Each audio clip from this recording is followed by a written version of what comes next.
Hello and welcome to First Geek 411. I'm your host, Cameron Franklin, and with me, as always, is my best man, Chris Nicolay. Chris, how are you doing today?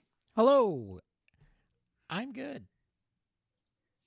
That's all. Joining us from Colorado is Emma. How are you doing today? Pretty good. No complaints.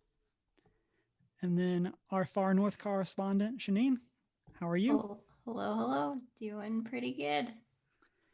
And then joining us for the very first time from Geek at Arms, we have James. Hello, everyone. And Mike. How are y'all?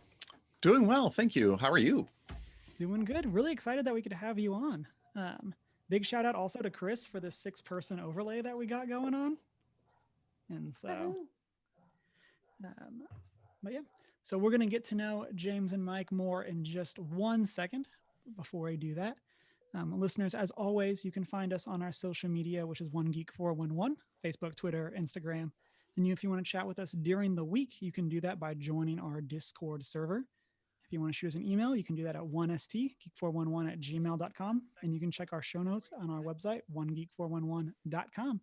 You can watch live on Twitch every Monday night, 6:45 Mountain Time, and be part of the post-show chat.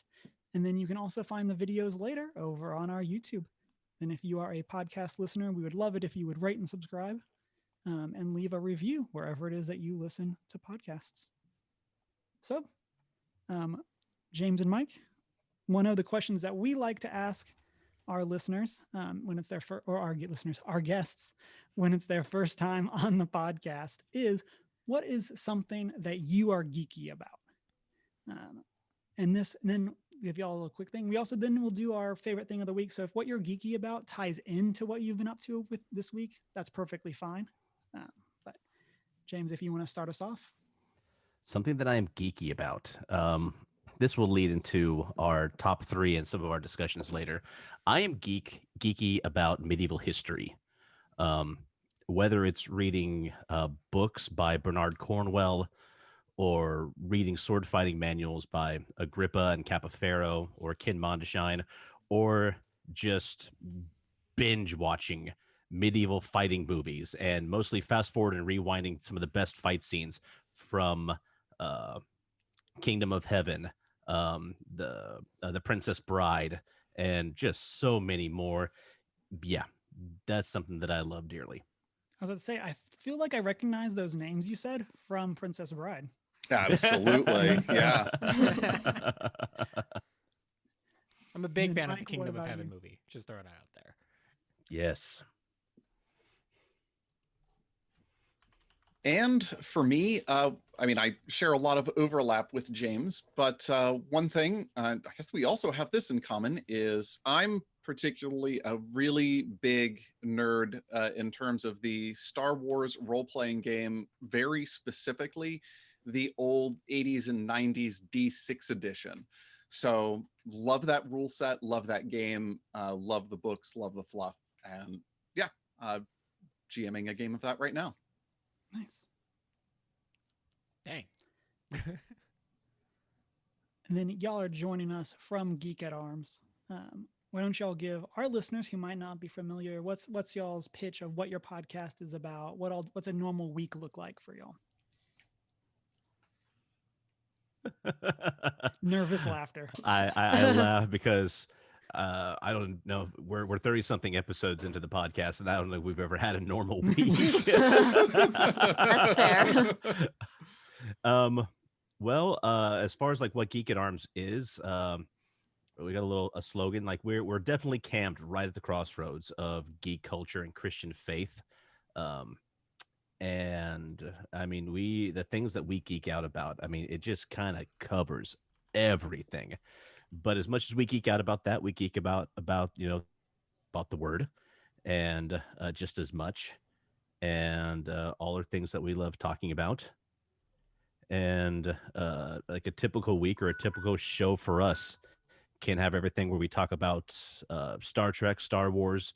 We do a deep dive into Lord of the Rings lore or anime, and just about everything. And to be fair, there is 1/3 of the podcast that is not able to join us this evening.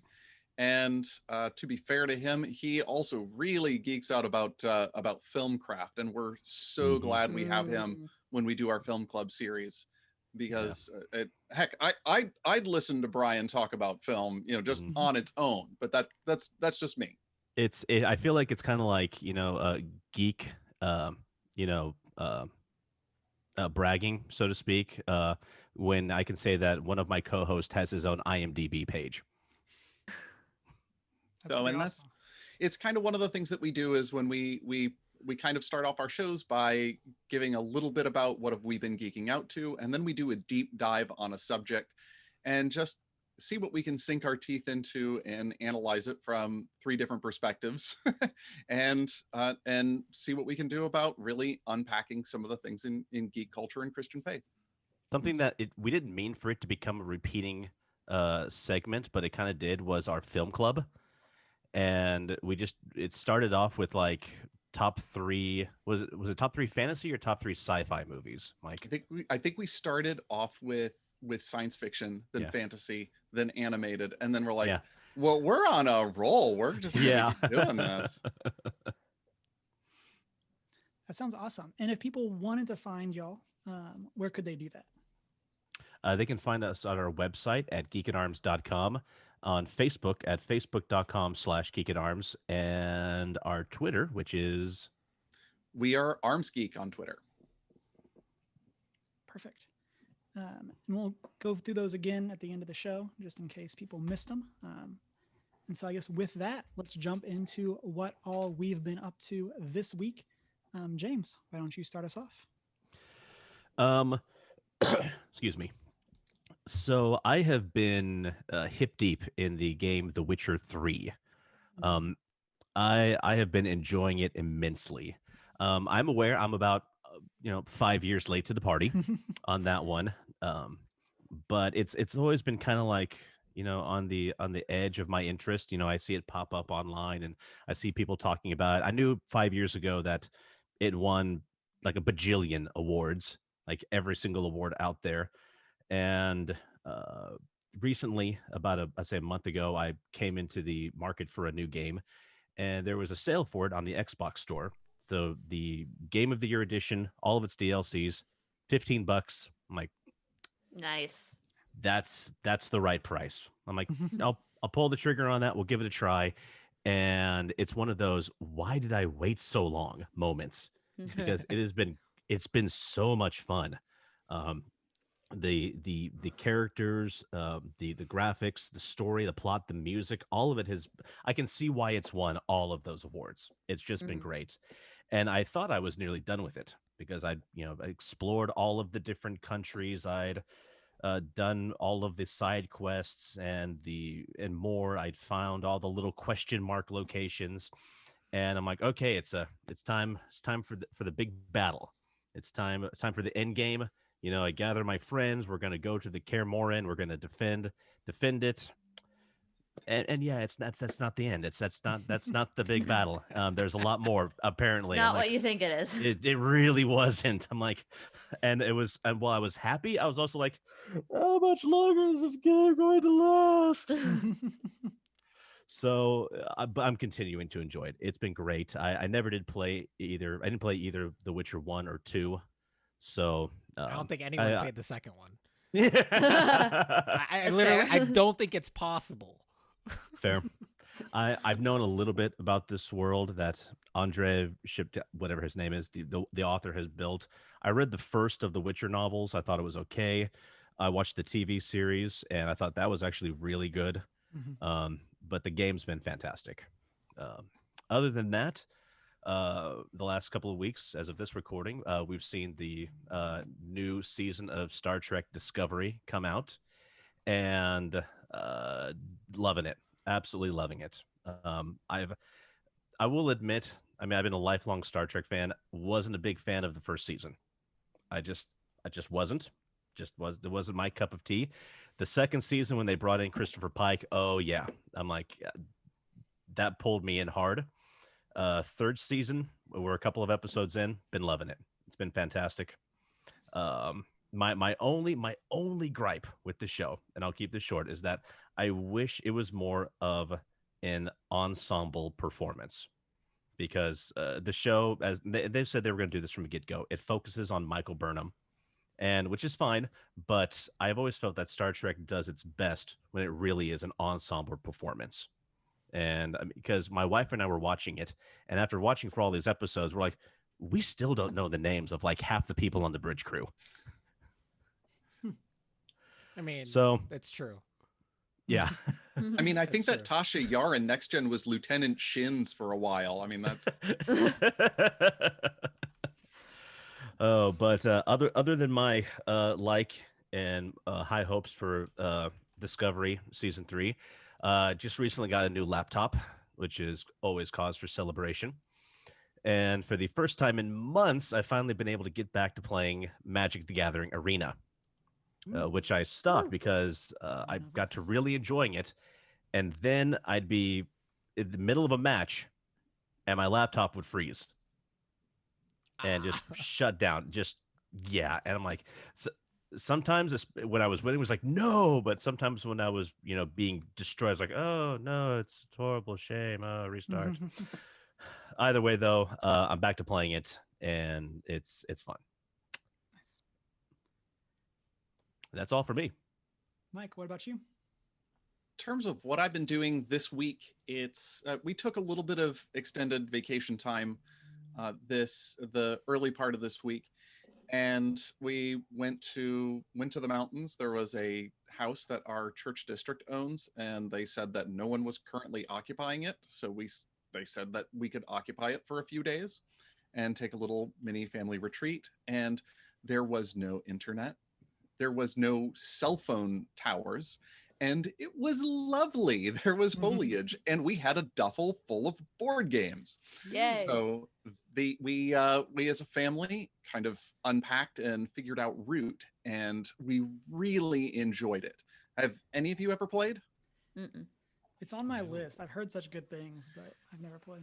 It's a medium weight adventure / board game, and it's asymmetrical to the point where the factions have different mechanics, not just different abilities, but it's, I was looking at the rules like, wait, how do I craft? And my wife was like, you craft like this, I craft like this. Like, oh, okay.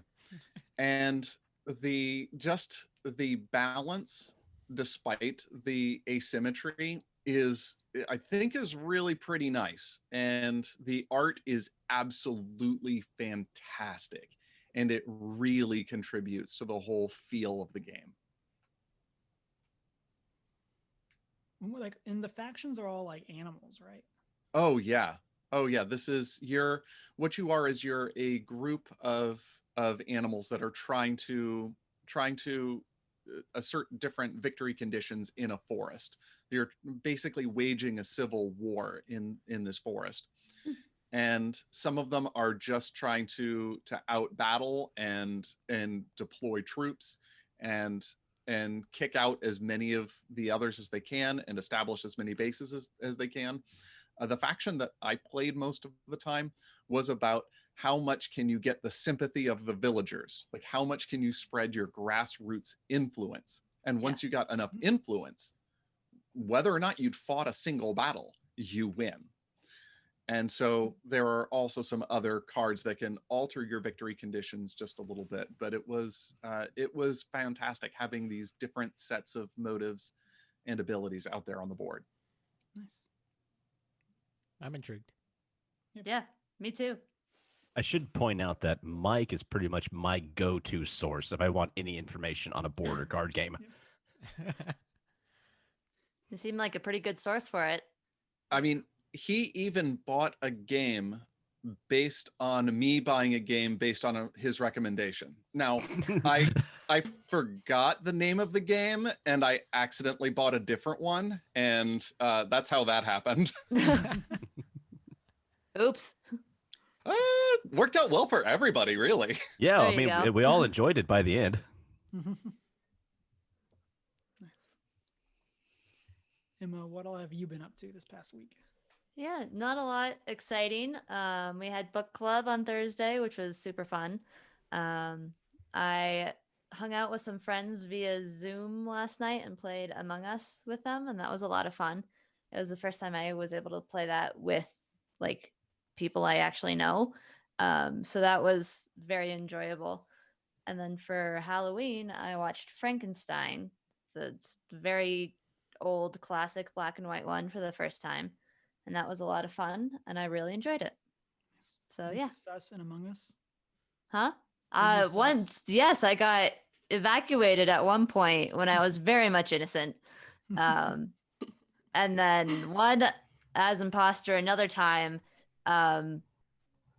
when someone had seen me vent, but it was like a two imposter round, and so we managed to like get them all before they were able to like get me kicked out. So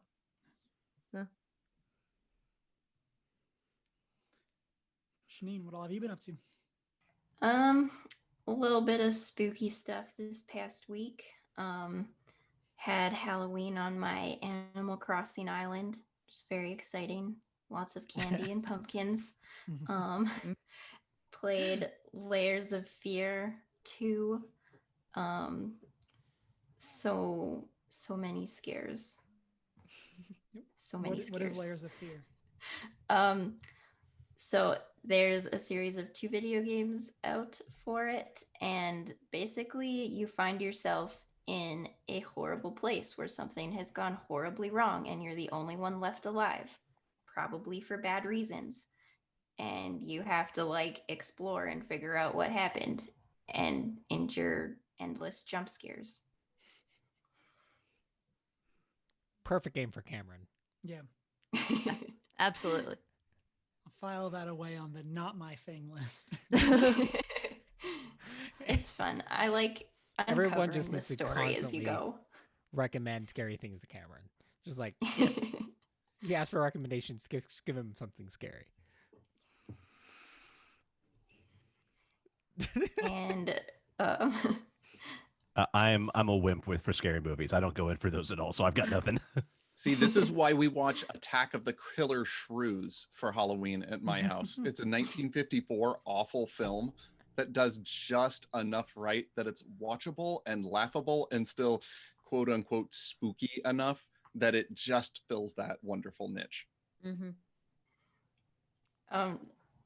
On the semi-spooky scale, my husband and I started watching Truth Seekers on Prime today, which is a ghost hunting show with Simon Pegg and Nick Frost. I've seen the trailers for that. Yeah. How is We it? watched the first episode and it's really enjoyable. Because I was thinking about starting that too this last week, but I had enough. But 1 episode in, I would recommend it at All this right. point. Oh, okay. Done. Sold.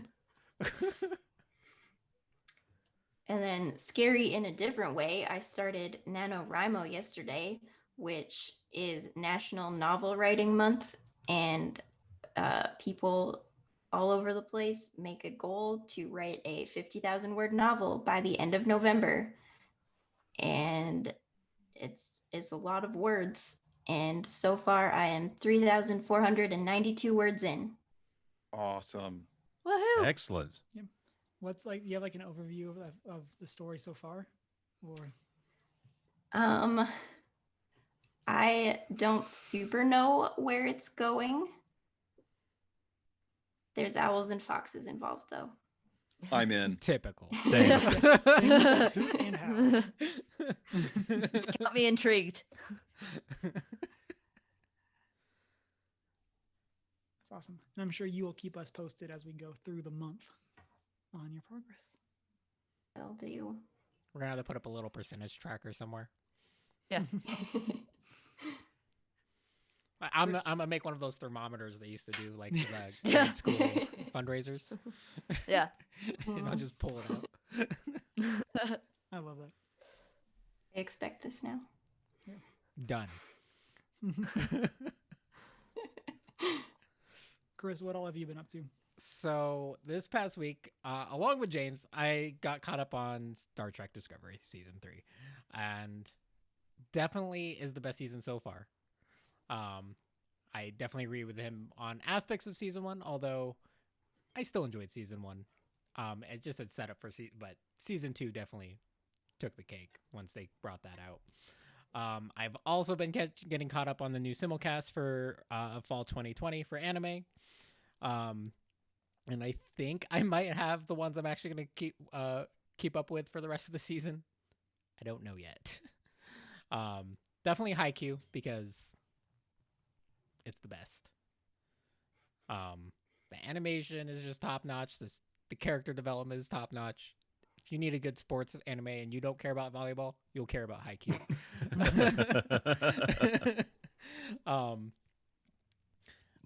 Also, got caught up on Is It Wrong to Pick Up Girls in a Secret Dungeon? Okay, walk me through this. You're gonna have to walk me through this. Is that one on Netflix? Yes, it's on I think Crunchyroll. So. It's definitely on Crunchyroll, which will have some news that like my piece of news this week has to do with Crunchyroll. But yes, like it's one of those ones that's been like launched a little bit everywhere. There's some of the spin-off series, like one of the spin-off series was a Prime exclusive. But this is officially season 3 of the series. It's based in a world essentially where the gods live among their people, but they run guilds. The gods are in charge of certain guilds in this town, and they explore a multi-layered dungeon, and monsters get tougher as they go down. It really only season 1 has to do with the title. Which I just looked, season 1 is on Netflix in the US. So okay. But it's all in all really good. The most recent season is dealing with like ultimately the discovery that some of the monsters they've been hunting may have human intelligence.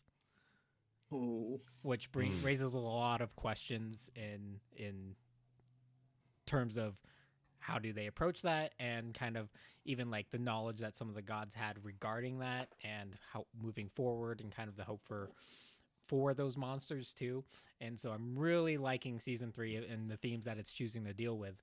Well, the title says how to pick up girls. It never says human girls. So Right. I mean, if they're intelligent, kobolds and orcs and lava monsters, I mean, hey, whatever, whatever suits your fancy. Oh, once again, he beats me to the punch. I can imagine. I'm picturing Brian as my DM. He's like, "You're being attacked by 3 kobolds. One has a bow. Is the one with the bow cute?" Like, is it a bow in the hair, or is it a bow on the Yeah. Yeah. What color is that bow? Yeah. Describe this. I need a little more detail here before I decide. Please expand. Roll a perception check. I rolled charm. You're a barbarian. You have a 3 charm. Then you failed. This seriously. I'm gonna try anyway. This seriously sounds like a campaign I ran. It was glorious. It's like you always have that campaign where your bard just literally does that every time they come across anything. Yeah. it's all fun until like it just actually happened. Like it's one of those. It's all fun until it's like, wait, I did that. That was my idea. How did they know? Yeah, and the time that I was telling a friend, like, yeah, and he rolled a 54 to play music to persuade this tribal judge. It's like, bards will do that. This was Star Wars. They defeated the Empire through the power of song. How it should have ended. Seriously. Well, that makes the Christmas special the greatest Star Wars movie ever. Yeah. Dude, we need to get a treatment together for the next sequel trilogy. No lightsabers, it's all guitars. It's all guitars. It's just he showed you the way. Battles Star Wars here edition. and there. Ray will show you the way of the Jedi. I'll show you the way that rocks. This is the worst script ever. No. Other shows, other anime I've been watching, I got caught up with. I ended up watching Wakakeru, or Iwakakeru. It's sports climbing girls. So this is another sports anime. It's revolving around a girls' sports mountain climb, or like climbing team, like mountain climbing. And I'm really surprised at this show too. It kind of poses itself as the female version of Yaopeta or Yaomushi Pedal, which is the the road cycling anime. I really like sports anime, guys. I feel like that though. That's somewhere in this. What studio is this out of? Just out of curiosity. They are. But whatever studio it is, that their studio execs, they're like, and they've got just a big dartboard with all different sports and situations over there. And they just got, okay, let's make an anime about high school girls mountain climbing team. Go. And it works though, like because the thing about sports anime is they do a really good job about like focusing on the advancement in the sport, but it's really all about the character development of the team and it's just they do such a good job. Like Haikyuu, I could, they make me want to play volleyball, maybe, kind of, Maybe. but I still would never do it. Like, Hey, if we get But- Brian on here, we can do 3-on-3. There's no judgment. This can happen. So, but I was just surprised at that one. Just two phenomenal sports animes running concurrently, and then there's also Yasahime for Inuyasha fans, the continuation of Inuyasha. Wait, hold on. They're continuing Inuyasha. Yes, in a sense, like it's not Inuyasha anymore. It's about their next generation. So following the Princess Half Demon Yasahime, and Did him and two Kagome dudes. have a kid or something? Maybe. Okay, fair. All Sort of. right. I'm He still picked up trying a to girl in figure a out- dungeon. I'm still trying to figure out exactly who's who in this series. But there are some pretty direct correlations and stuff. But it starts off with those from the feudal era and the half demons. Actually, like the three main characters end up in the modern era for a little bit instead of like Kagome going through and ending up in the feudal era. It goes kind of the reverse of that in the start of the series, but then they end up back in the feudal era. And yeah, I'm watching it just to figure out where this is going. And also it's just a continuation of Inuyasha. It's like you have to pay attention to certain things and try to keep track of all the characters because there's a lot more now. Because there's kids. I'm sorry. I had a flashback to the old Toonami days. I know, If anyone right? here remembers that, and I'm like, next they're going to be announcing a Outlaw Star remake or something. I would be pro that too. Yeah. But yeah, so like I couldn't pass up starting this series just because I'm like, wait, like the art style in general. Like I was like, what is this? First of all, it looks like Inuyasha. Then I read about it. I was like, it is Inuyasha. Just it's getting the Boruto treatment, okay? Inuyasha's getting the Boruto treatment. And so those are the ones I'm most interested in. There's a few that I'm just like, I have no idea what's going on in the first couple episodes, so I'm not sure if I'll keep up with them. Just way too confused. Probably just didn't have the attention span in paying attention to those. And yeah, so for the most part, that's what I've been up to. Yes. So for me, for Halloween, we had an outdoor socially distant party with some friends. Where we set up like a projector and like a screen and watched Hocus Pocus outside. Oh, Oh, cool. so cool. Yeah. Which we also on Sunday did a Fall Guys stream in which Shanine and I had discussion on our very different takes on Hocus Pocus. Although we basically landed on Danny is the MVP. Like the 8-year-old girl is really the most like knowledgeable person in this movie. And everybody else just kind of messes everything up around her. Oops. But I actually saw that for the very first time at a drive-in a couple weeks ago. And I was watching this come together. I'm like, oh no, that school teacher who was seated in like the first few scenes, they're going to go to her house and she's going to have the whole lowdown on the witch. Oh, she just fell off. Okay, never mind. yep, she just never shows up again. For me, Hocus Pocus is like my ideal like Halloween movie in the sense that it's like super like cheesy. which is exactly like the type of Halloween I like, since I don't like scary things. I'm still waiting for that sequel. I think long we as- all are really. As long as they don't release that sequel in July, like, Yeah.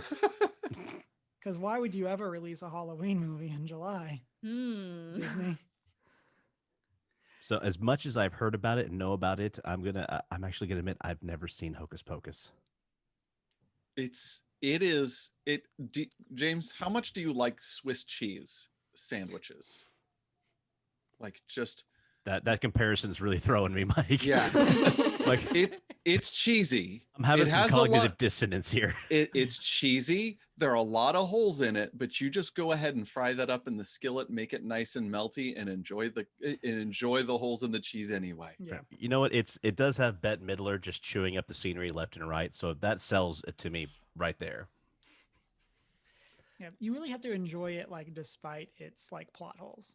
Fair. Like, Yeah. there's a whole lot of things that it just like, or like you got to be like me and just watch it with people that have all seen it, so you can just make fun of the movie as it goes, that kind of thing. Gotcha. Yeah. Gotcha. It's just Dude. iconic. It's not good. Yeah. It's just iconic. You are going to see a film where there are 3 witches in Salem getting resurrected, and now Halloween something, and then the children have to save the day. Yeah. You know what you're getting into. Just buckle up and enjoy it. You know what? If I could enjoy Ernest Scared Stupid, I think I'll enjoy this. Actually, do you know what my biggest problem with the film was? Wait a minute, this is in Salem in Halloween. Why does this not look like the Ren Fair and Halloween and convention cosplay? Why is this place not busting at the seams with Halloween? Because I have a follow-up question for that. If it's like Halloween in Salem, why are all the trees green? Also that. Like, I noticed that this time for the first time. Like, I was like, wait, there's only like one tree in the whole movie that has like orange leaves. And those were painted on. Yeah, it's just like, what? It's You know, actually the Salem, Oregon. I'm sorry. No, I'm just- oh, perfect. Oh, the sad There thing you is, go. I said to myself this year, like, no, this time I'm doing Halloween in Salem. I've been here 10 years. Salem's like right there. Why do I not go and enjoy this? And then COVID. So Yeah. There's They always said, next say- year. they said Salem is closed. You do your Halloween someplace else. I We feel do like not want you this year. Yeah, I feel like there's so many things we could say with, and then COVID. Mm-hmm. Okay, I won't bring it down anymore. Okay, I'm done. Let's see. Other than that, get together. Also been still playing a lot of Genshin Impact. Still getting the gotchas. I've been going through that. You unlock co-op yet? I have unlocked co-op. Okay. And so we'll have to play sometime. And then Fall Guys stream, got a crown. So that was great. Shout out to Shanine and Justin. And we all played together. And Shanine so- and Justin get crowns. No. Not even Oh. close. As hopeful. Yeah. Yeah. No.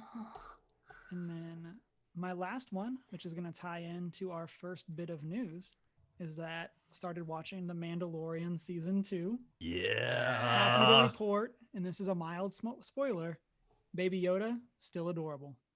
Yeah.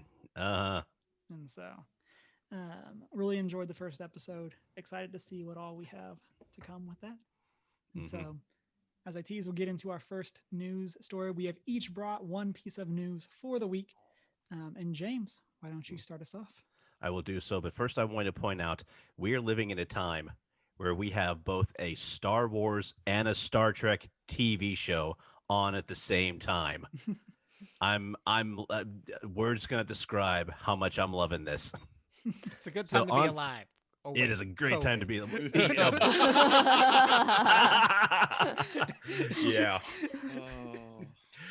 Oh, but to the piece of news I have now, this is kind of confirmed. It's a lot of places are saying it's confirmed, but the tweet that posted this has been deleted, and people are kind of back and forth on it.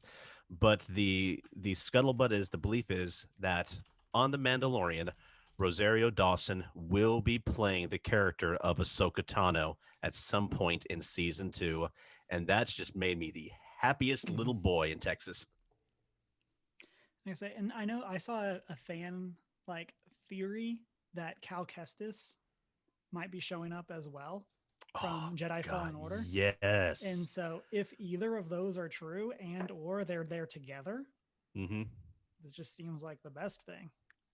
I'm going to start an unfounded rumor that Ray Park will be reprising his role once again and he'll die a third time. But, you know, no, I'm not going to do that. How about not? Oh, man. But yeah, I got to believe. Yeah, we gotta hope, because that just would be too cool. Oh,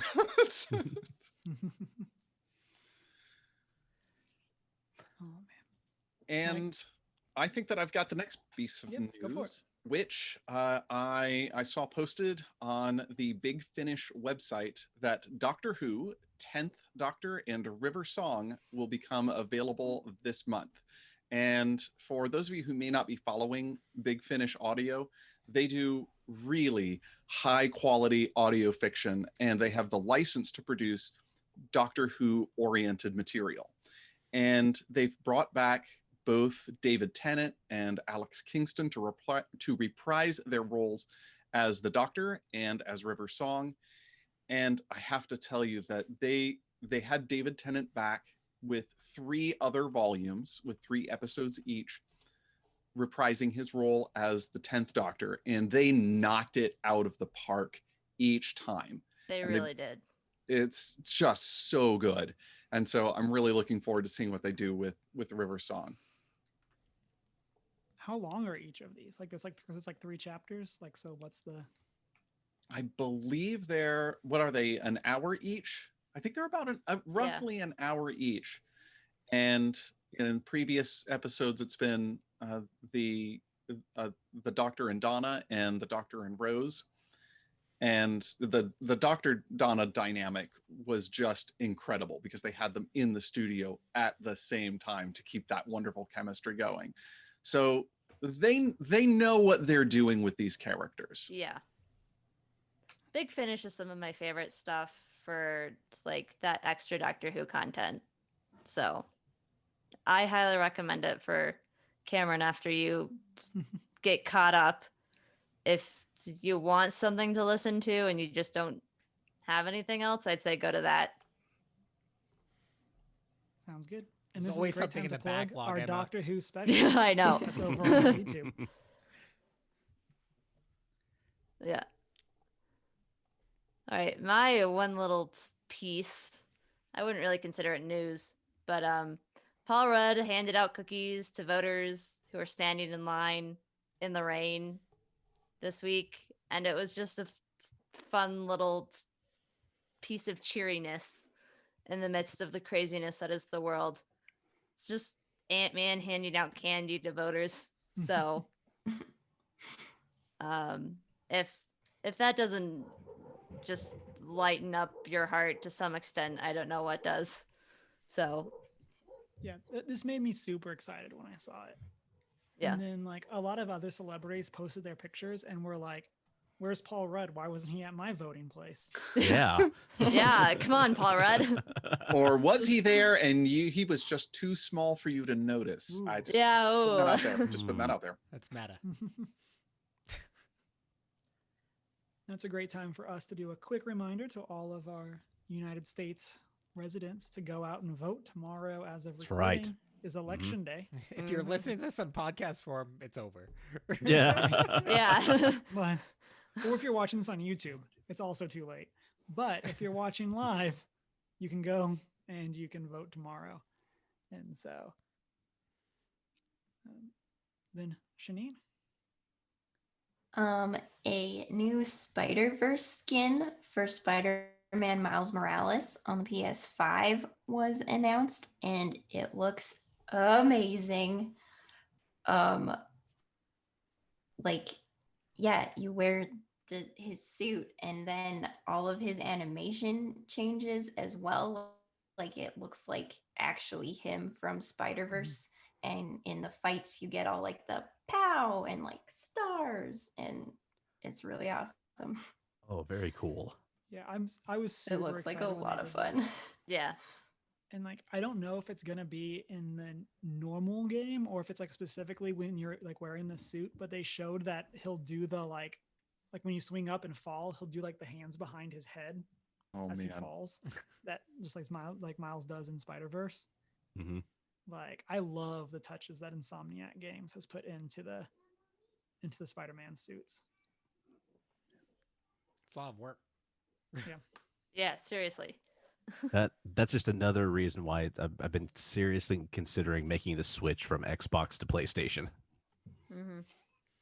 This game is looking more and more awesome the more I see about it. You're guesting And- on the right podcast for someone to convince you to switch to PlayStation. Okay, I'm gonna hold y'all to that because if I ever do make the switch, I'm gonna need new friends on the PlayStation Network. We've got you. Yeah. Cool. 4 people right here.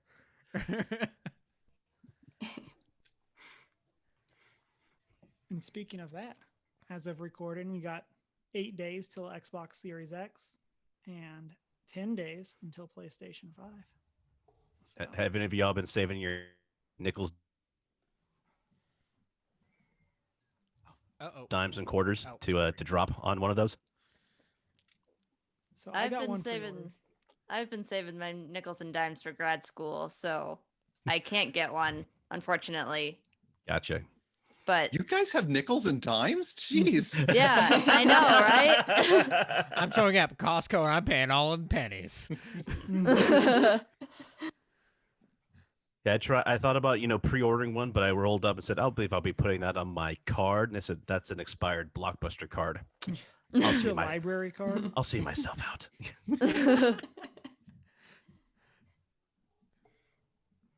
Yeah, I think only Cameron has managed to get a pre-order. Yeah. We did Oh, too. and y'all did and too, right? Shanine. Yeah. Oh, very But- cool. But I'm gonna see about camping out. Or fortunately, it's Helena, Montana, so showing up bright and early in the morning.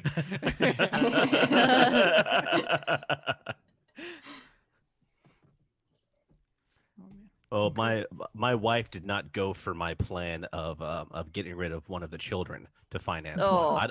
I don't know why. I mean, we've got 2 others, so You've got a geez. spare copy of one of your kids. Exactly. But now apparently I'm on some government list. Yeah. Oof. Aren't we all? That was one really weird Google search. It's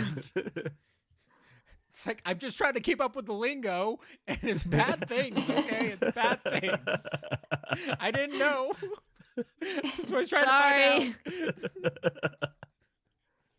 It's darn kids.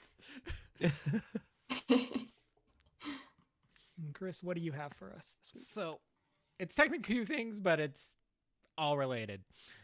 So obviously, I've been keeping up with anime this week, and we did talk about it, or I guess I didn't jump in because I jumped in a little too late. But Sony is in talks to acquire the streaming service Crunchyroll for $957 million. Oh. Yeah. Well, This is that's a one- thing. Yeah. Yeah, that's not a. It's Yeah. just dropping the bucket for them though. Sony's just making moves. I don't know what they're Mhm. doing, but they're making moves. And I Well, don't they know figure what if they're they doing. don't, then Disney's going to. Oh. I mean, yeah. that's true. And they also are still like, so ultimately, this potentially means really good things for Crunchyroll, who licenses the most subbed and dubbed anime coming to the US out of any other company.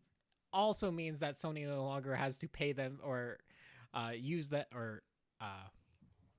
use other services to locate and stream their own anime, such as Demon Slayer. So this is very promising. I don't know what it means. Still, no one does. Hopefully they don't mess it up because Crunchyroll is one of my favorite services. Don't know what it means for Verve, who may lose Crunchyroll access to Crunchyroll as a result, or will just grow into something bigger, getting more access to Sony Sony stuff. Who knows? Yeah, because Crunchyroll does some amazing work. I'm hoping we keep that same vibe. Seriously, like it's the only way time, because I mean the fact that you can get a anime subbed a day after it's released in Japan is just phenomenal to me. Like that's a lot of work for just 20 minutes. And then not only that, but they also fund a lot of the modern dubbings anymore. They do some good dubs. They actually really, yeah. Like I'm surprised that their dubs, they have good connections for good voice actors, American voice actors, for whatever reason. And I think also it's just that they have a big community of people who love anime. And they really brought anime to the forefront. But they're also the reason why, and the best part is like currently Netflix knows this too. Netflix knows how big anime is, and Netflix has struck additional deals with 4 Japanese and Korean publishers, hopefully to continue emphasizing their anime library. So Crunchyroll really does need this acquisition, I think, to continue competing and getting those licensures to better compete with Netflix as they grow their own library. But yeah, so all in all, Crunchyroll offers over 1,000 anime shows. It's a lot. Wow. That is a lot. They also stream Eastern Asian dramas. If you didn't know that, you can watch like Korean dramas on Crunchyroll that are subbed. That I did not know. Highly recommend. They also typically have anywhere about 50 manga titles that are active and you can read as they come out. They are a lot more than just and it's just so funny. Crunchyroll started off as like a fan sub service, which I love. Yeah, I didn't know that. We were talking in the Discord, and that was one of the things Greg had pointed out. I'd never heard that before. Like, I don't super keep up with that kind of stuff, but like that really surprised me. Yeah, they started off as like just a place where people can get fan subs put up, and so people can enjoy anime. Granted, they got into some trouble for that because obviously nothing was officially licensed in the U.S. and obviously copyright's a big thing. But then they started licensing them themselves so they can release the fans the subs, and now they've grown into the biggest like place to watch anime, which I love so much. They are my favorite service ever, and they've always been cost effective. I think the acquisition by Sony will raise the price of Crunchyroll itself, more than likely, Or free with PlayStation Plus. Ooh. Oh. Ooh. Oh. Ooh. I like the way you think there. Stop you in your tracks there. But what if? But what if? But so obviously I'm also a big fan because I mean Netflix is doing their own studio stuff with anime. Even most recently, it's very obviously from the same studio that did the Castlevania animation. They did Blood of Zeus, just launched on Netflix. It's not bad. I think it does a good job at actually maintaining the weirdness that is Roman gods. Like, oh, that's weird. That was never not weird. No. I mean, it's not weird when you don't know. Oh, I took Latin class when I was in high school, and we were in the middle of translating Europa and the Bull, which is weird. And so somebody in class just stopped in the middle of their translation, looked up at the teacher and said, "Did the Romans actually believe this stuff?" And as she was opening her mouth to speak, I raised my hand, just like, "Yes, Mike." And I said, "I believe in a pregnant virgin in a stable." And then everyone just went back to translating. Yeah. I mean, it depends on how you frame cultural perceptions. It's true. But what I mean is like, it really is. for some of us, like our introduction to Roman mythology was Hercules, the Disney movie. And Yeah. it's not that weird. Like it even poses Hercules as the son of Hera. So, I mean, you didn't know. That's pretty tame. You didn't know till you know. all of us kids thinking, wow, that Zeus is a pretty good guy. Oh,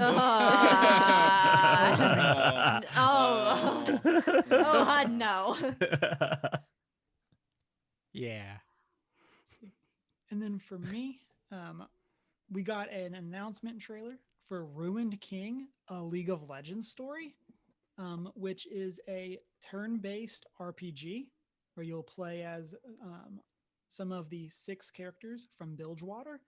And this news excites me because it involves 2 of my favorite things, which are League of Legends characters and then not having to play League of Legends.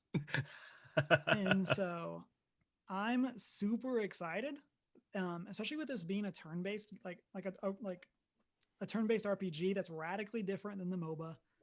Like, I'm super interested for what this could be. The trailer is very like Suicide Squad, or at least like that was like the vibe I was getting.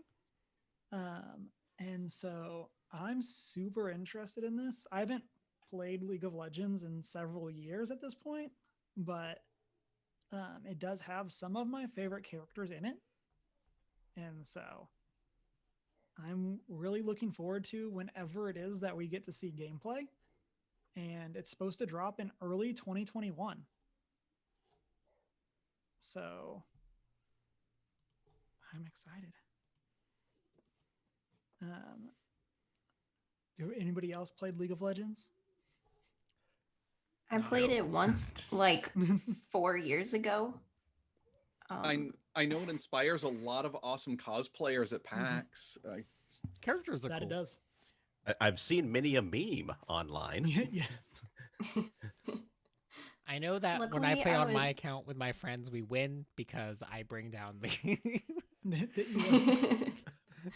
Yeah. Luckily, when I played, I was on a team with all my friends, and they could tell me like, press Q, press Q. I'm like, okay.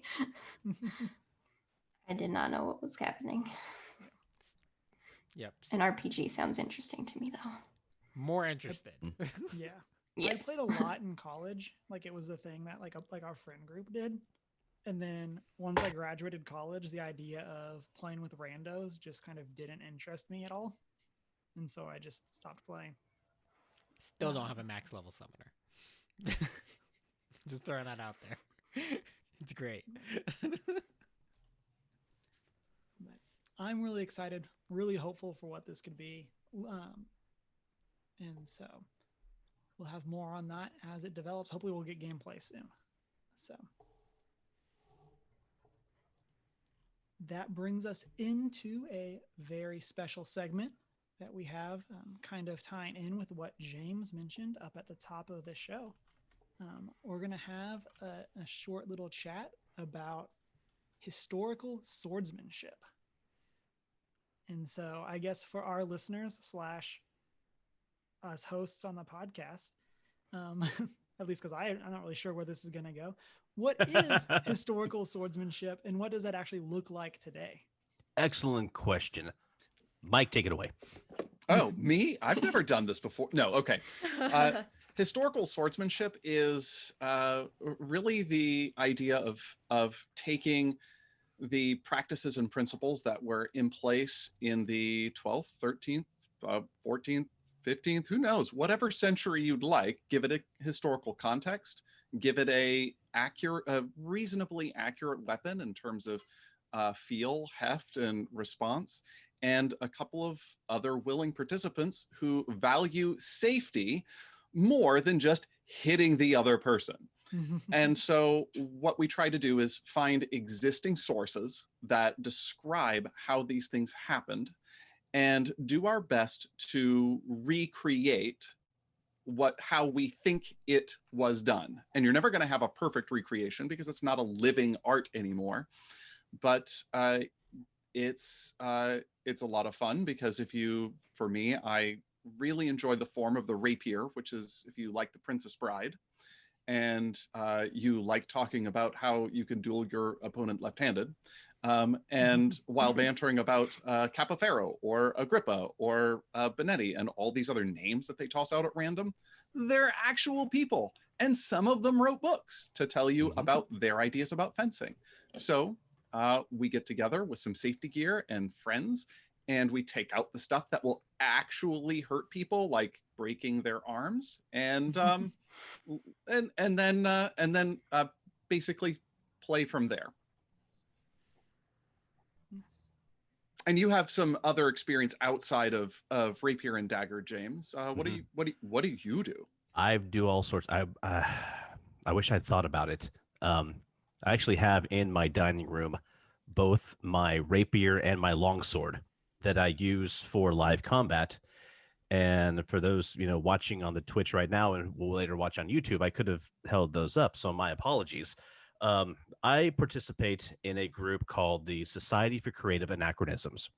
And if you think that's a mouthful, you're absolutely right. We shortened it up to the SCA.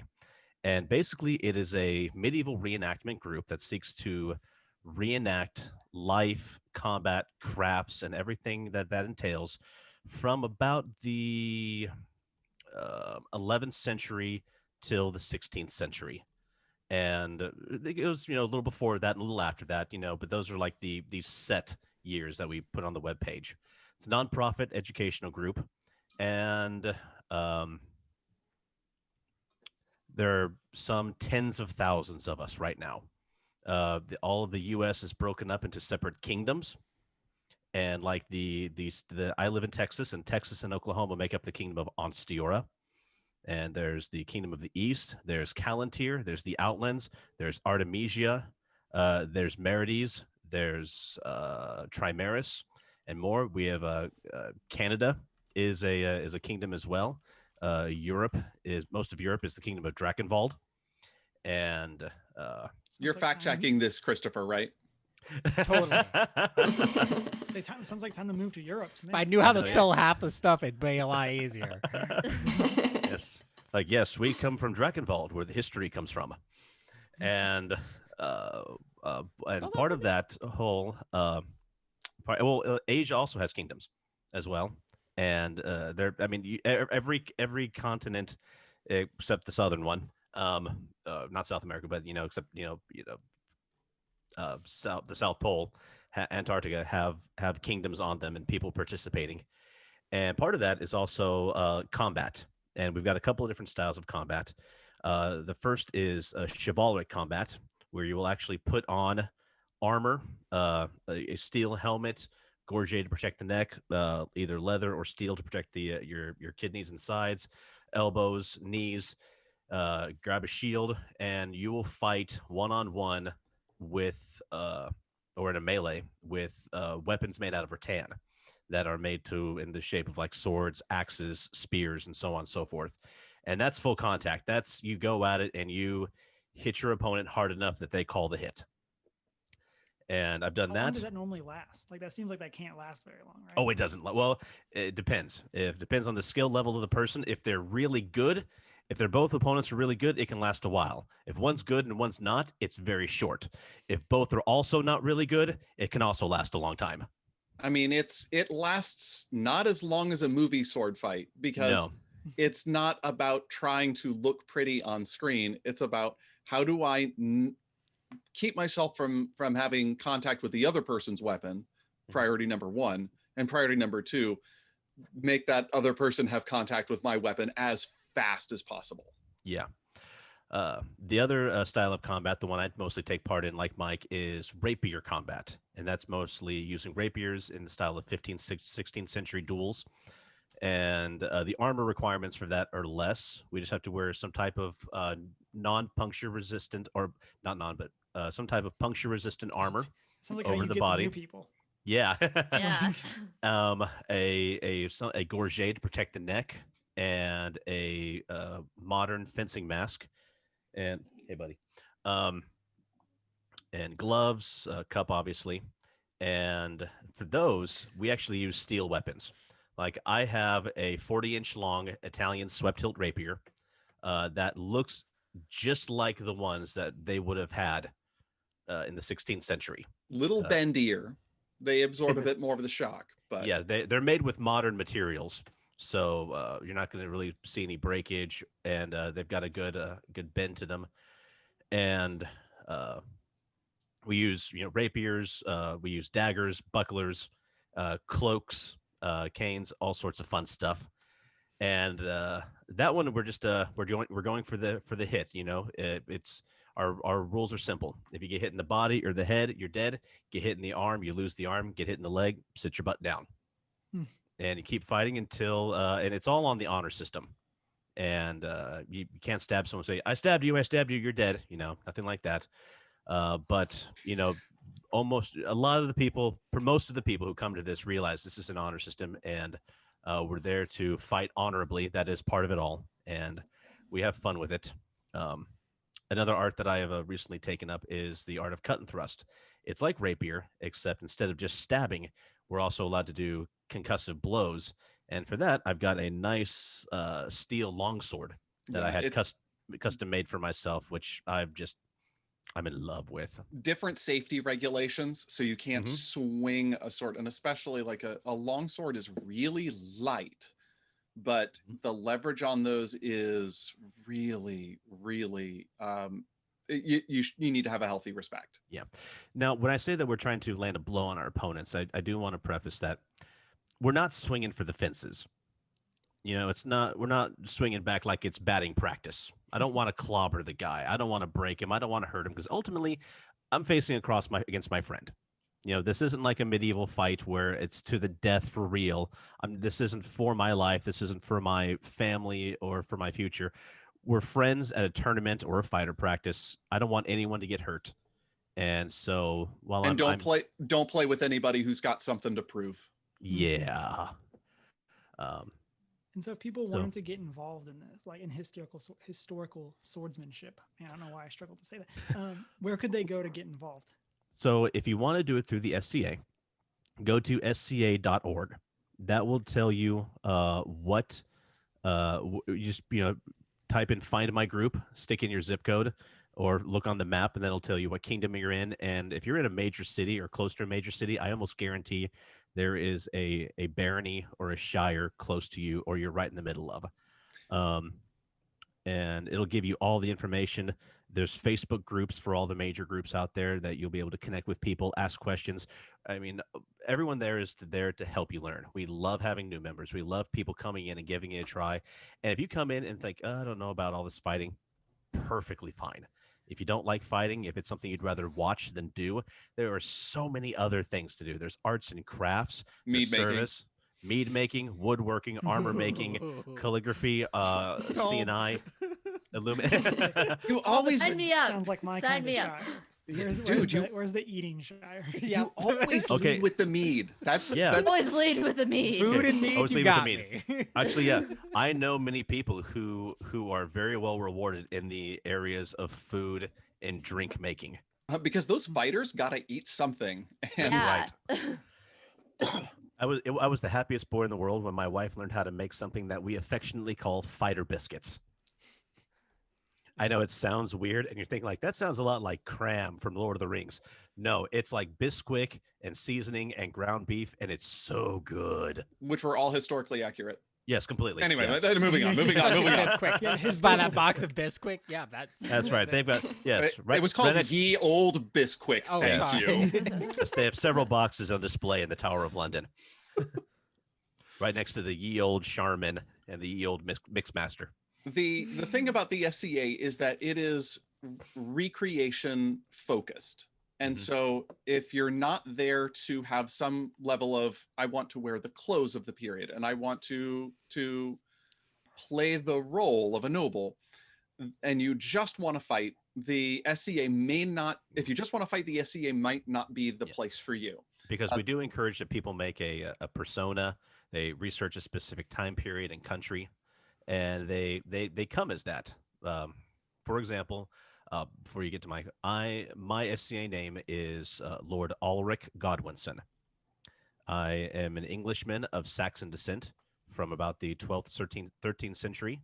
My father, he went with Richard the Lionhearted on crusade. My dad came back. Richard did not. And now we have to suffer under King John. So some people like that. Some people don't. And if they don't, and you still want to try some of that good old fighting, Mike will tell you about it. There's another organization out there which is more a network of homegrown organizations that have come together under certain sets of common rules called HEMA, which is Historical European Martial Arts. And their focus is primarily to look at the sources that they have from the centuries they study, to recreate the various arts, whether those be swordsmanship, whether they be hand-to-hand tactics, um, dagger versus hand-to-hand, anything that is potentially either knightly or was the subject of historical treatises, such as Scottish broadsword.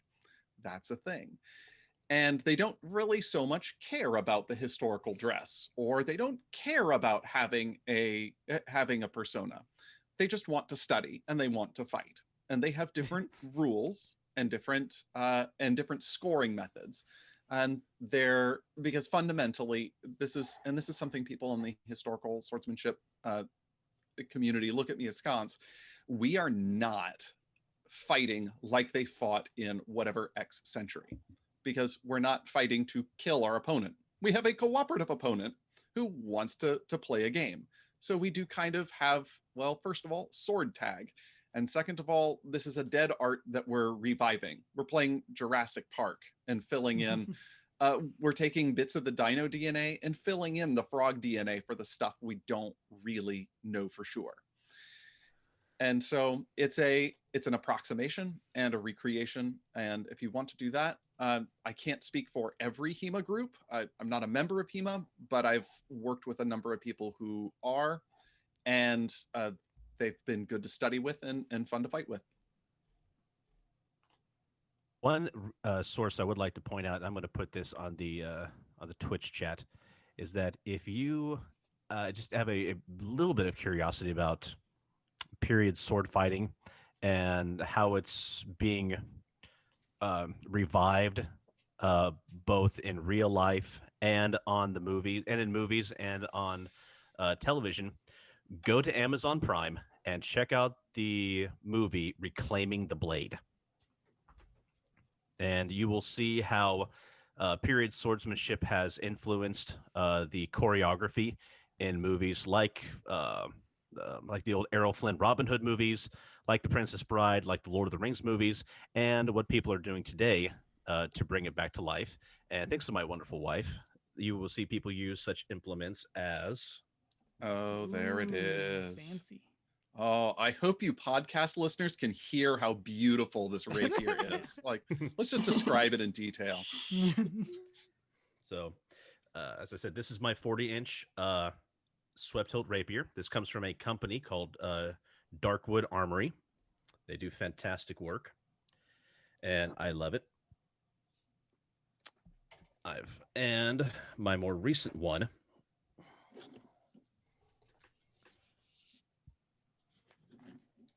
That is actually a really good piece of work. Again, what you podcast listeners cannot hear is James is holding up a longsword, which is, you might think of as from the movies as a two-handed broadsword. Yeah.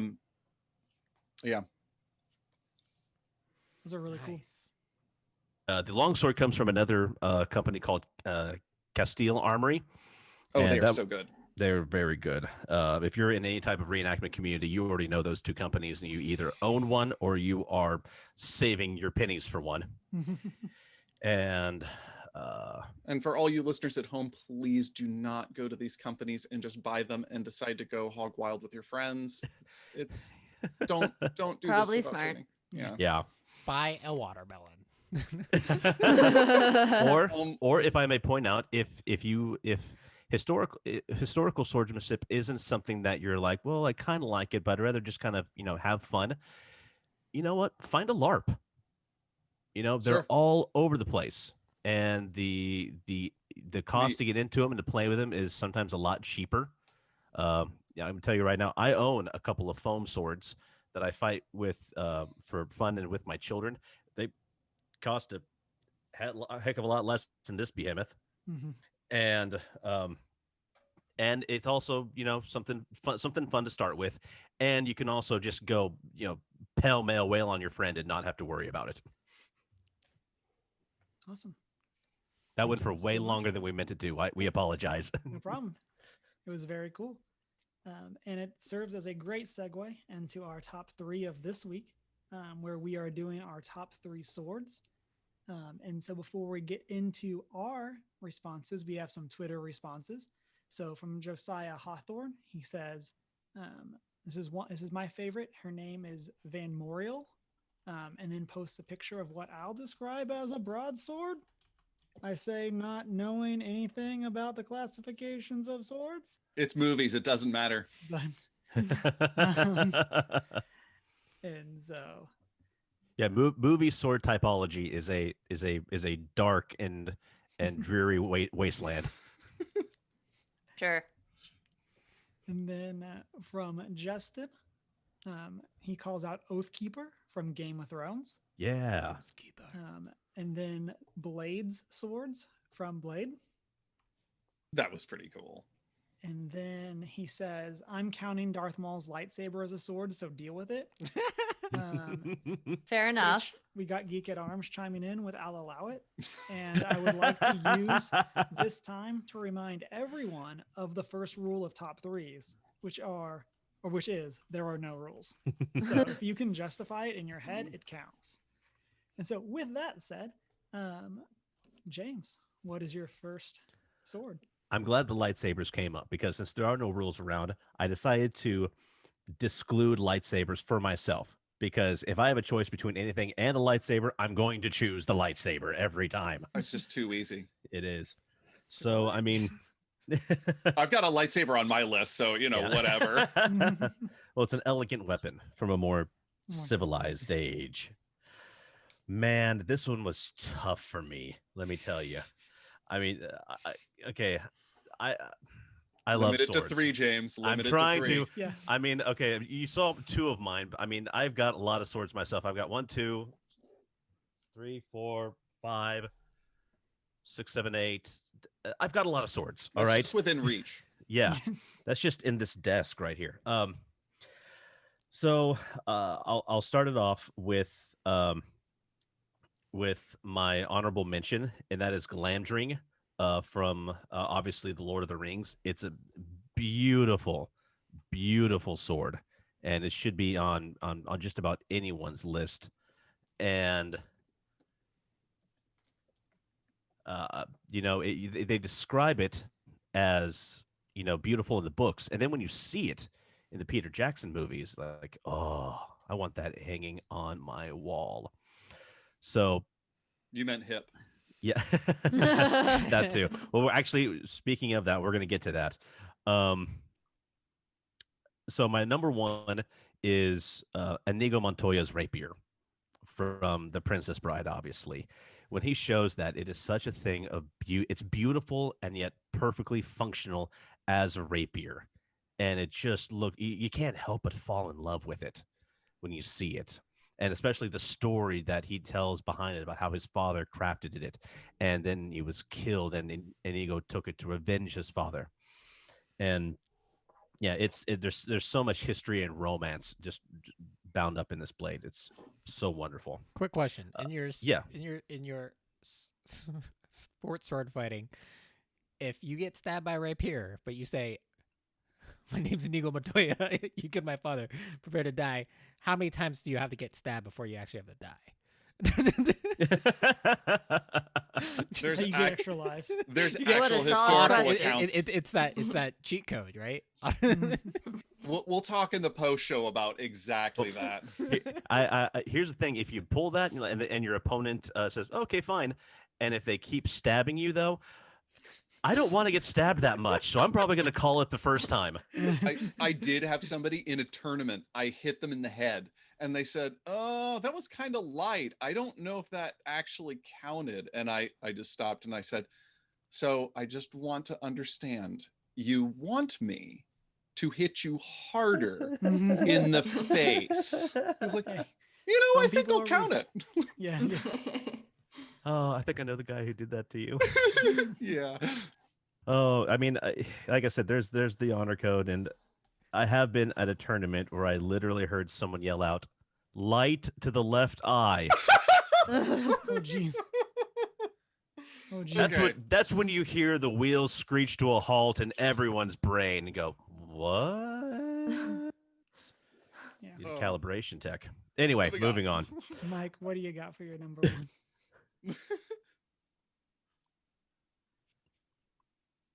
Mike, what have you got for the number one? Sorry. My number one, I'm going with Glamdring. It is, as you said, a beautiful weapon. It looks like a functional longsword, a little bit of fantasy play in it, but the thing's pretty much a gorgeously rendered, almost real sword. My number two is just one at a time. We'll go through. Oh, sorry. We got to build the suspense. Oh, terribly sorry. Wasn't in the notes. Sorry. My bad. Emma, what do you got for us? My first is Brissinger from Aragon, because yeah, it's just the image of it that I created in my head when reading the books was just so pretty, and it has all these cool. I mean, I don't know the fancy schmancy terms for swords or anything, but it's a movie. Who cares? Yeah. Excuse you, the movie doesn't exist. It's just the books. No, it's like right. You're absolutely right. Okay. Absolutely right. Yes. That was my fault. It would be cool though if they made a movie. It would be cool. But one of the things I really love about this sword is in the world of Aragon, if with magic you can store magical energy in like precious gems or stones, and Aragon, the Brissinger sword has a large gem in it that Aragon stores a bunch of magical energy in, and I just think that's a added really cool function for a sword in a world where magic exists. Like obviously it's going to have its limitations, but it adds on another use for swords aside from just fighting people. So yeah. Awesome. Shanine, what do you got? Peter's sword from the Chronicles of Narnia. Yeah. Gifted to him by Father Christmas. I forgot that. Yeah, I don't know. I love that it just like calls out an important part of Peter's character and strength, and that it shows up in later books as well, and always kind of brings him back to himself.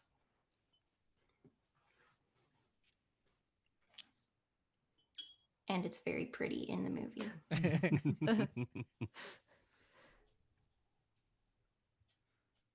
Chris, what do you got? My first sword is Tentetsuo, or the Sword of Heaven, because it's the basis of Sokka's meteor sword. Oh, I yeah. almost put Space Sword on mine, but I knew it would be on your list. Space sword. Space sword. But specifically the in real life Japanese blade forged from a Gibeon meteorite. But it's also really pretty. If you were to see it in real life, you can find it at the Chiba Institute of Technology. But still super cool. I'd like to forge a sword from a meteorite. Someone start collecting. It's been done. It's harder than you think. Oh, I believe it. Yeah, I mean, there's several examples of weapons forged from meteors, but because you have so much work. So, I'll say, knowing that there were no rules for top three, mine are a little out there. So, Oh boy. Everyone get means- ready. according to Deanna in chat, I have brought dishonor on our podcast because I did not include a Lord of the Rings sword, and they're going to get crazy. So we're going to start least crazy and then build our way up. So my first one, and I remind you, this is probably the least crazy, is the Omniblade from Mass Effect.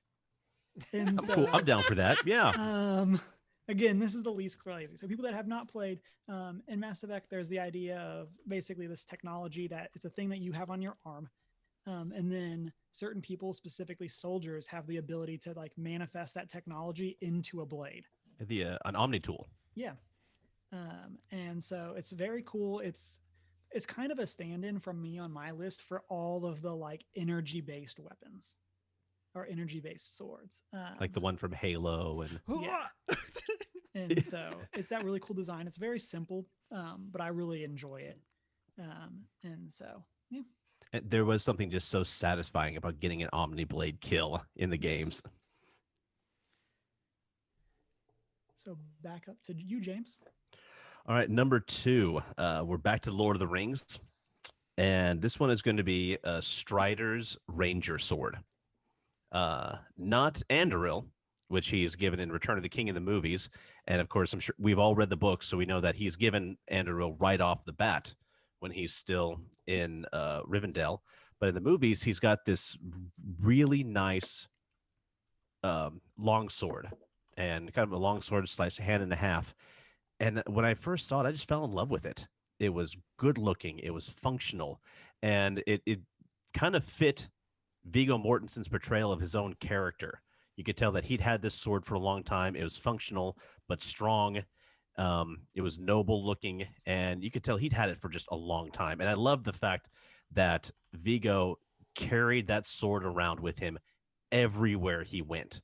I mean, to in the car, walking around, on set, offset, to the restaurant, wherever he went. He even had the police called on him one time because he was just strolling down the road and had this sword on it over his shoulder.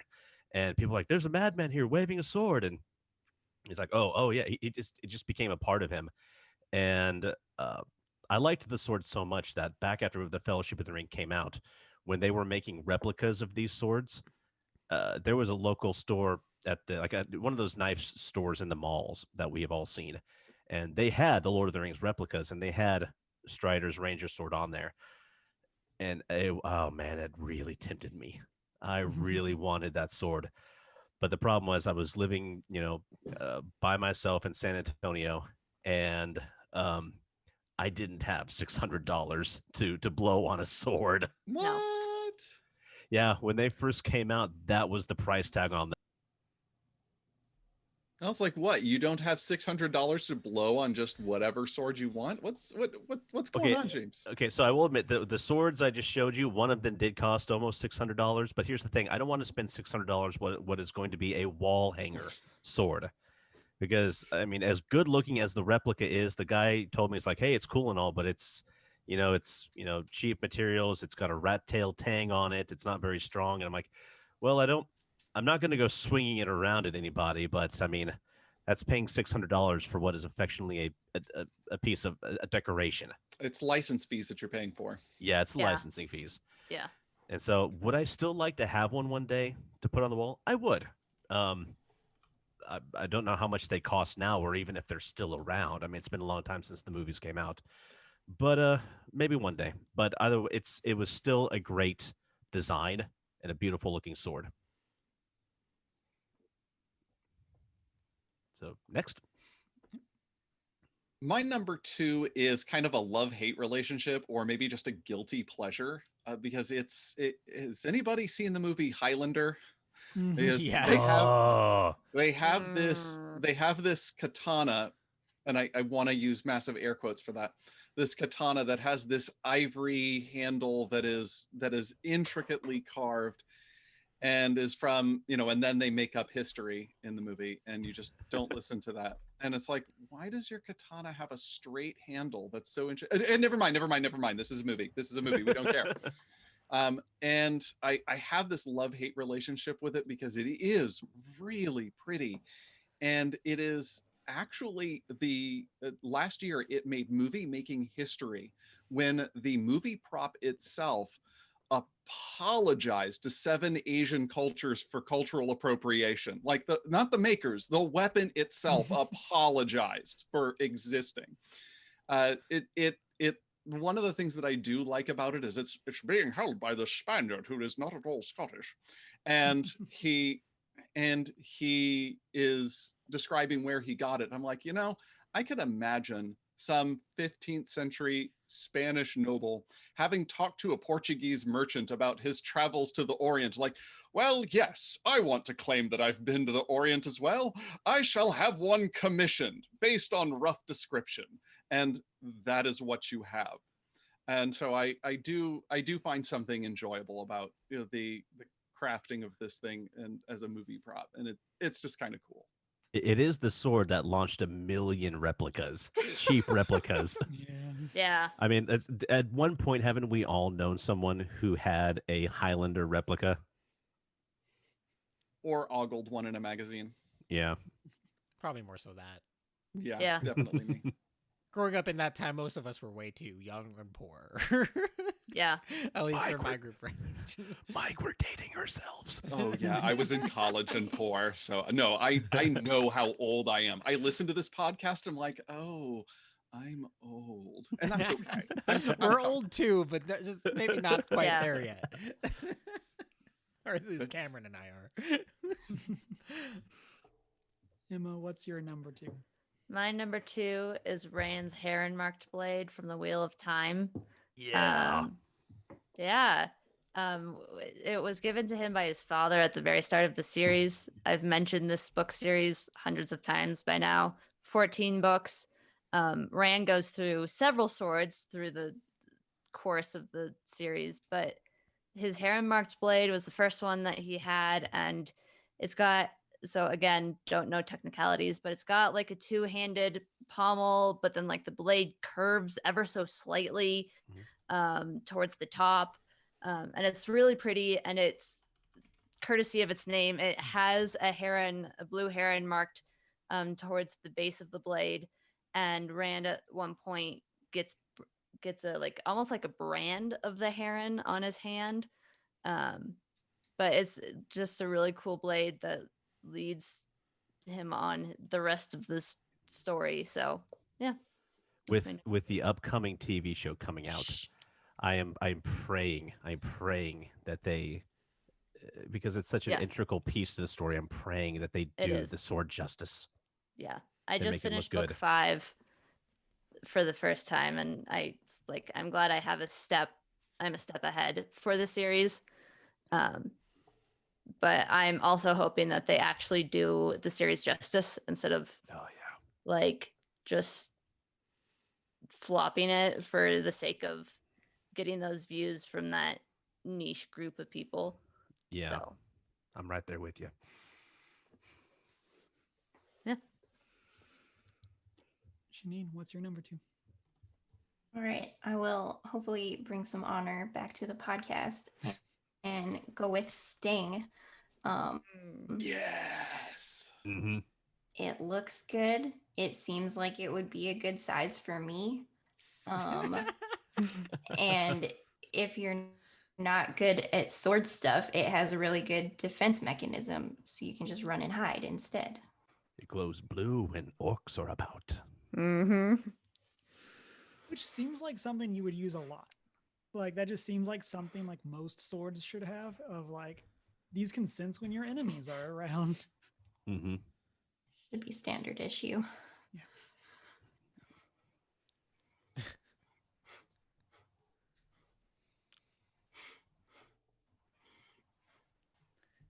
Chris, what do you got for your number 2?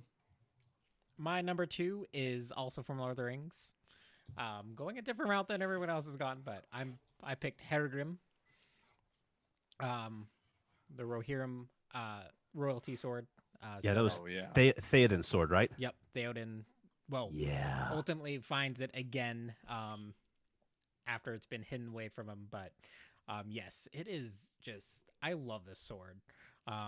Not only does it fit perfectly for its role, just the design of it is very much dedicated to the Rohan, and I love it. Just the 2 horses' heads coming up over the blade. And yeah, I love this sword. This is probably the first one I might buy. Those Weta Workshop engineers just knew their business when they knocked it out of the park. When it came to all of the weapons in this series, and they seriously, and also like being true to like trying to be like historically accurate in terms of design of what they might have looked like for a medieval period. Yeah. Because Tolkien was a medievalist. They released a book called The Arms and Armor of Lord of the Rings, like everything that they made for the movies. I still look through that book. Like I was just looking through the other day. It's just so good. Yeah, everything they did such a good job picking them, and then they're still making bank off of everything they used to do for them. Let's just face it, Yeah. everyone's still like, Yeah. ooh. I want to give a big shout out. We just got a raid from Strictly Casual, and so welcome everyone. Ooh. We are doing our normal news episode, and every week we do a top 3. This week we are doing our top 3 swords with our guests James and Mike from Geek at Arms. And the first rule of top 3s is that there are no rules. And so my number 2 sword is Wheel of Fate, which is the Pirates of the Caribbean Keyblade from Kingdom Hearts 3.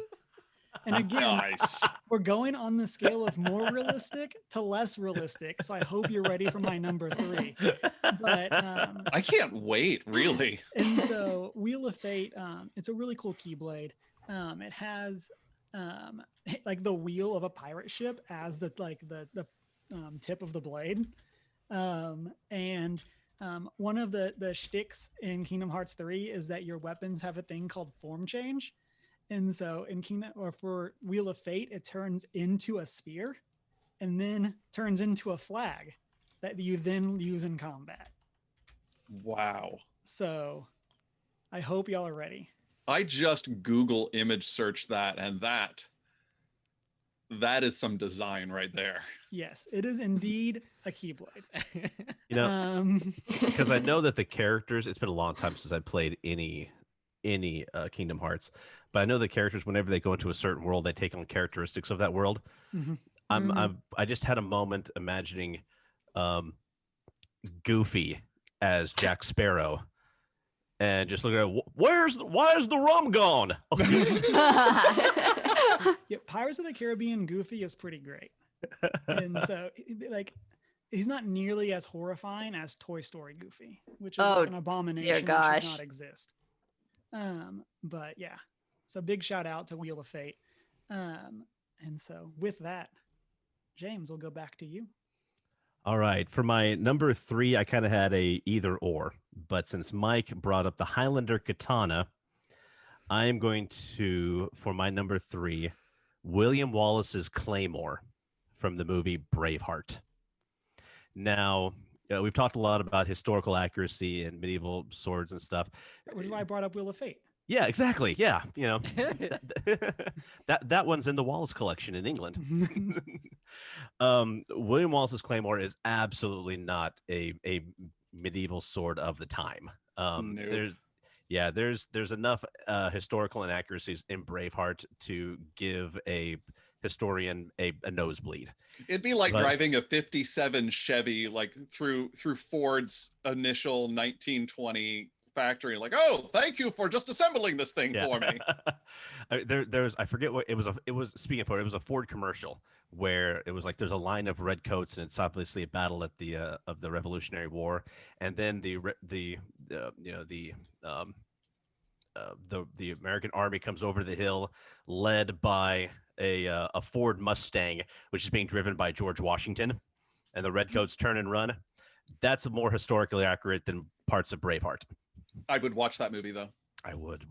So would I. So, but it doesn't matter if it's historical accurate or not. I remember watching Braveheart in the theater when I was like 18 years old, and that movie is what really started putting me on the path of loving of medieval history. That pulled me into like researching my own Scottish roots. The battle scenes were fantastic, and I just at one point I was so hyped up about it. I'm like, I wanted to charge the screen and just like, yeah, I'm with you, woo, and death to the English, and yeah, I got thrown out of a theater for that, so don't, and not just once. Yeah, but so I look at that movie with like rose-colored glasses. It's just a big brutish sword, and it's wielded very entertainingly by a kilted Mel Gibson, and and which would make anyone laugh.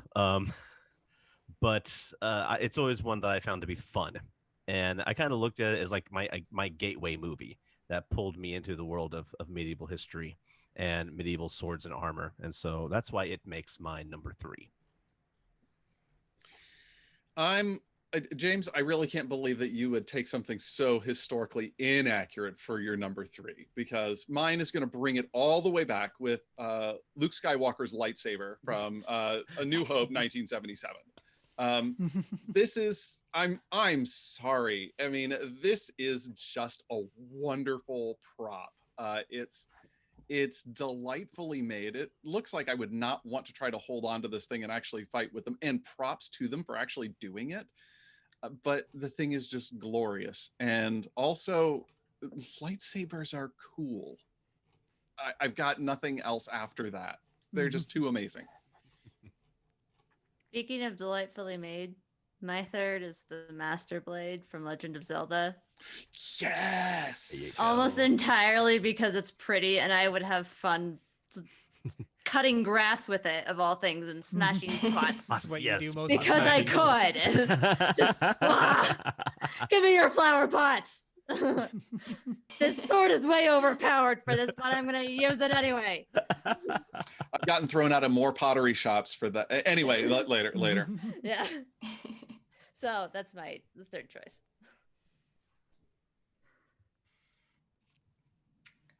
So honestly, I was having such a hard time coming up with swords. I couldn't think of anything, and then I was looking at online lists of movie swords, and I was like, I have seen 2 of these movies, and so one just occurred to me as we were talking, and it is The Sword of Truth from the Sword of Truth series by Terry Goodkind. The sword gets passed down to a seeker who is all about uncovering the truth and defending the truth. And the sword kind of has a light side and a dark side. Kind of Richard can channel his anger through it and bring total destruction. But a few books into the series, it was also discovered that he could channel his love through it and bring mercy through his sword as well.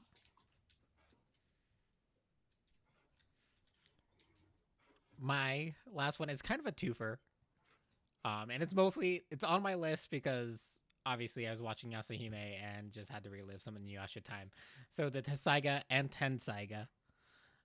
So respectively, Sesshomaru's and Inuyasha's blades, forged from his father's fangs, their father's fangs. But Tessaiga, Inuyasha's weapon, obviously big, bulky, cast down wind, definitely more defensive, versus the sleek and slender Tensaiga, definitely designed for more offensive attacks. At least in that series. I don't know what the but I just remember those amazing battles, and also just it's a cool looking. If it was feasible, that'd be a really cool sword to be carrying around.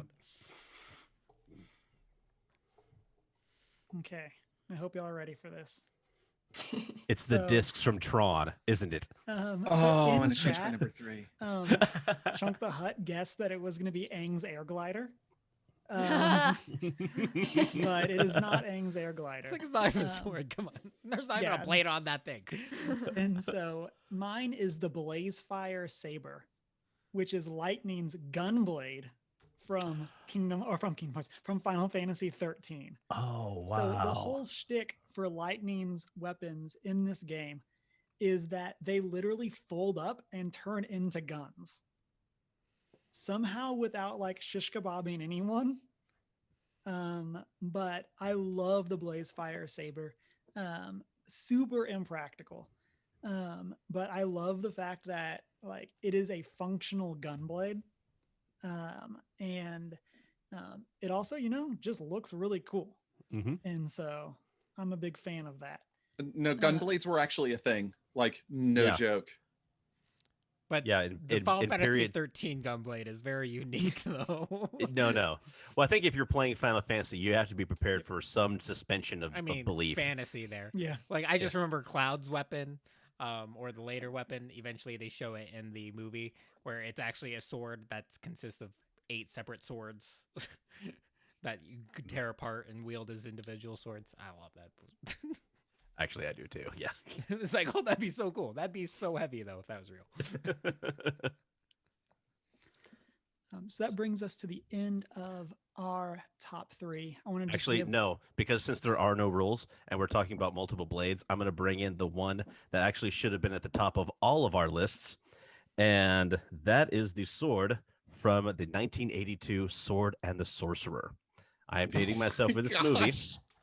Mike's already there with me. This is don't bother watching this movie, any of you. There's absolutely no reason for any of you to watch this. Just go to YouTube and look up, the triple-bladed sword from the Sword and the Sorcerer. Yes, it is a sword with 3 blades on it. Why 3? Because it's a sword that shoots swords. Okay. Right. I'm in. We also have a couple shout outs from chat. The Divine Axe, or I guess it's an axe technically, but we're gonna give it to him. Mentions Escanor's Divine Axe Rita. Oh yeah, from the 7 Deadly Sins. Yep, from 7 Deadly Sins. Love that. I love Escanor. And then we also got a shout out, and I had scrolled to it, and now I lost it. There it is. Just James Daly for the Energy Sword from Halo. We got a handful of shout outs, one's from Cheesy Play, and then I think the Gametographers also said Buster Sword. Yeah, that thing is iconic. Yes, absolutely. The Buster Sword, it truly is. And then Oh, I see one person said the Sword of Omens from Thundercats. That nearly made my list. Yes. Like, it's funny because I just took a look in chat and I was thinking today, I'm like, oh man, I'm gonna get so much crap if nobody says Excalibur. Oh boy. So Yeah. my wife is here with her Excalibur prop that she made. Hi. Based, I was in based, chat, but now I'm here. Oh, so you made that? Well done. yeah, so she made this for Holy cow. I was Kaylee. yeah, she was Kaylee from Quest for Camelot. Quest for Yeah. Camelot. And Oh, she yeah, made this yeah. for a cosplay contest. Oh my gosh. Like, Tell her- show that bad boy off. I mean, if really. she can't hear us, tell her well done. Well done Yeah, indeed. I made the Yeah. scabbard too. Solid work. Nicely done. Nice. I need to make Chris's space sword like this. Yeah, Okay, we'll get you some meteorite. We'll make this happen. they're gonna get you some meteorite to make it with. Yeah. Make it made out of legit. custom board, believe it or not. Yeah, and so that was a big one. That's really cool. And shout out a handful of people, one of which was my wife. We're talking about why is Excalibur not on any of our lists? It's too cliche. Yeah. Yeah. I am a little worried that I'm seeing more than a few people in the chat who said, I've never seen Lord of the Rings. That worries me. That hurts me on a deep personal level. It's because the movie's 20 years old, dude. I mean, Shut up, Mike. Shut up. nope. It's real. It's real, dude. And so It really is, isn't it? yeah, Yeah. yep. No, wait. Didn't the Fellowship come out in 2001? Never mind. 2000. And then let's see. Also in chat, we got a shout out for the. I'm gonna probably massacre this. The Samehada, which is from Naruto. And so I had to look that one up. It has like a mouth on the end. It looks really cool. I did not watch far enough into Naruto to have seen this, but yeah. So we got some other great ones in chat. Sokka sword. Yeah. Mention. And so we got a why didn't Boomerang make any of our lists? Aw, Boomerang. It always comes back. And so with that, next week we are also going to be having a guest on the podcast. Chris, if you want to introduce what that's going to be. Still maybe a little tentative. We haven't finalized everything, but that's when his availability is. So hopefully we'll have TikToker the Bearded Bard on the show next week. Fingers crossed. and we'll be discussing our top 3 bards. Yes. And so if they're not able to make it next week, we will postpone top 3 bards and do a different top 3. But wanted to give that shout out and get that going. And then as we get into our post show, Geek at Arms, guys, once again, I want to just give you all a chance if y'all want to plug where people can find your podcast. Okay. Go ahead. Yeah, thank you. Yeah, we are Geek at Arms, and you can find us at geekatarms.com, at facebook.com/Geek at Arms, and you can find us on Twitter at ArmsGeek. And reach out. More than happy to talk with y'all. I'd like to plug our next episode in the coming week. We're going to have episode 35 will be released, where Mike, and I also have a special guest on. Mike, just give me a hint real quickly who that's going to be. That is going to be Eric Troutman, who is a longtime RPG developer. He's a comic artist. He's actually all over the geekosphere, and he is coming to talk to us about his career and about his new book, Every Star a Destination. That's awesome. For our listeners, you can find us on our social media, which is OneGeek411, Facebook, Twitter, Instagram. And then you can also join our Discord. And then you can chat with us or send us an email at 1stgeek411@gmail.com. You can watch live, as many people are doing right now, on Twitch and be part of the post-show chat. And then you can also find our videos over on our YouTube. And then if you're a podcast listener, you can find, rate, and subscribe wherever it is that you listen to podcasts, or head over to our website, onegeek411.com, where you can find our sister podcast, Faith, Trust, and Pixie Dust. And then you can find us on our personal social medias. Mine is Humar Whittle. We never probe this, Art. No. Mine is I am not prepared with an I. I'm the Hoot and Howl on Twitter and Hoot and Howl Tales, TALES, on Instagram. And I'm Not So Foreign. That's NOTSO4EIGN. Wash your hands. I love you. Don't play with knives. Huzzah. Play with swords. We'll teach you how.